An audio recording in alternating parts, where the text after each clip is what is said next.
Good evening, team. Great seeing so many of you today. We have the questions that you are looking for, so let's jump in and get them answered. All right.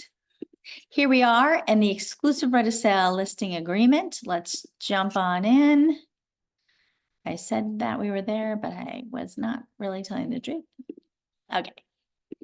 So one thing I wanted to point out before we get to the question, there is another change we did not cover today, and it's C, seller expenses. Just so you know, this would be where if your seller did want to offer buyer concessions, you would put that in. Notice it is not a percentage, although the MLS does give us the opportunity to choose a dollar amount or a percentage.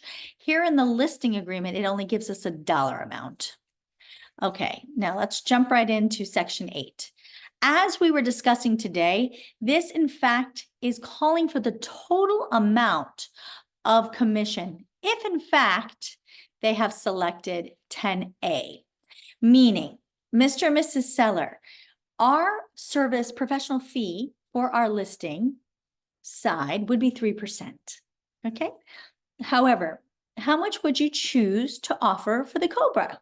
Now, let's say they said 3. Right? 3 and 3, 6%. In that instance, this would be 6, and we would write 3 here. Now, let's say they said, well, Mr. and Mrs. Seller, for all of the extra stuff we're going to be doing, ours is 4. And you're going to do 2.5 to the co-broke side. So that would be 6.5. So in that sense, you would write 6.5 here and 2.5 down here at 10. You see how that works? So let's say for some crazy reason, Mr. and Mrs. Seller said, you know what? With everything going on, we're not really sure that we want to offer anything to the buyer's broker right now. We want to wait, kind of keep it open, maybe be negotiable. Now, obviously, that's something we'd really recommend, but that would be C. In that instance, let's say we were 3%, we would write a 3 here. Now, my suggestion would be to write under additional terms, just like we would if we were wanting to say, well, let's see if the price was a little high. We would want to say, well, we can try that. But if we haven't had X amount of showings and offers in so many days, we would go ahead for the price decrease. I'm going to suggest something similar. Well, I suggest, Mr. and Mrs. Seller, why don't we try this? We can certainly do whatever you want. Obviously, it's all negotiable, but why don't we do this? Why don't we let's try it like that, try it your way. And if we haven't had X amount of showings and so many offers in a week, 2 weeks, a month, then why don't we revisit that? And I would write that in additional terms. My suggestion to you guys, because our job is to help them sell their home, get them the most exposure. And if we just leave it like that, are we really doing our job? I mean, my thought. Now let's talk about B for a second. B, to me, I don't even know why it's in the listing agreement. To me, B is something that would have happened if they had chosen C to say, well, let's wait and see what happens. And then a buyer broker came in and said, hey, I want to put in an offer, but I want you to pay my commission. So now the seller has agreed to pay the buyer broker direct. But why would we have decided that at the time of the listing? Doesn't make any sense to me. So I don't believe there's an instance at the time of listing why we'd ever select B.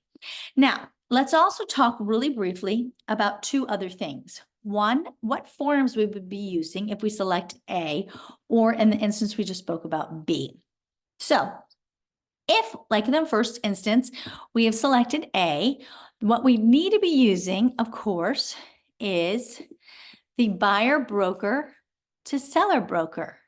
So that's under documents, under the listing folder, the compensation agreement right here, seller's broker to buyer's broker. So as soon as we take the listing agreement, now the seller does not have to sign this because we sign it, because the seller has given us the authority, just like they used to go ahead and pay from our commission the buyer's broker commission. So this is something we'd fill out immediately, put it into our dot loop and have it available, just like we've done for all of you who already have listings, okay?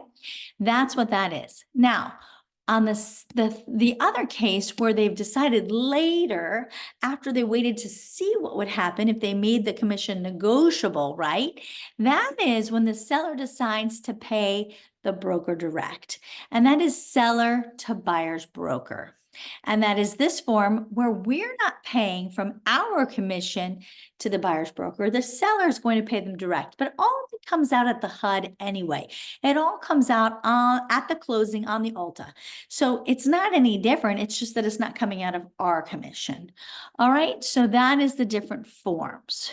Now, the other thing I wanted to point out are two clauses that you need to know about. So they have been added in here under clauses. And let me go ahead and grab them for you. And one of them is, let's say you're representing the buyer. And let's say the buyer has agreed to pay your professional fee of 3.5%. And now let's say the seller is offering 2.5%. And you say, Mr. and Mrs. Buyer, do you want me to try to get the whole professional fee covered in the offer? Because remember, they're in control now. And they say, yes, let's put it in the offer. This is the clause, offer contingent upon seller agreeing to pay 3.5% of final purchase price as compensation to the buyer broker at closing. So let's see where that would go. Well, let's say you're going in an as-is contract, you know, my favorite, facetious. You would put that clause, copy and paste it right into the additional terms section right here. Okay. I also recommend you would check other and add, because the seller's broker was already offering commission, I would put in the seller's broker to buyer broker, but increase the commission to 3.5% as you had written in the clause there. Okay. Now let's say the buyers, they were not offering commission at all, but you had used that same clause asking for the 3.5%. Now you're checking other, but you're using seller to pay buyer's broker commission, because now you're asking for the seller to pay you, the buyer broker, direct. Either way, you're adding in your agreement to cover you, but it's just who is paying you. Will it be paid from the listing agent's commission, or will it be paid from the seller direct? That's the difference. All right. Now let's go look at the last clause.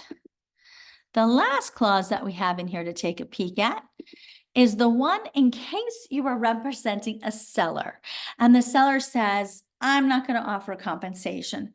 But you say, well, Mr. and Mrs. Seller, you have to understand there may be a time when there's a buyer who wants to see your property, but they don't want representation. Do you still want me to show that property and possibly represent them?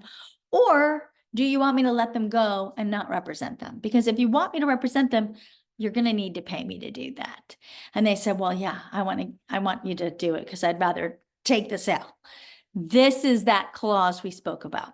Should listing advisor introduce buyer for property leading to a successful closing, no other agent or brokerage involved, the total professional service fee paid at closing by the seller will be increased from this percentage. So if it was 3 plus 395 to maybe it goes to 4 or 5 or whatever you want it to, plus the 395.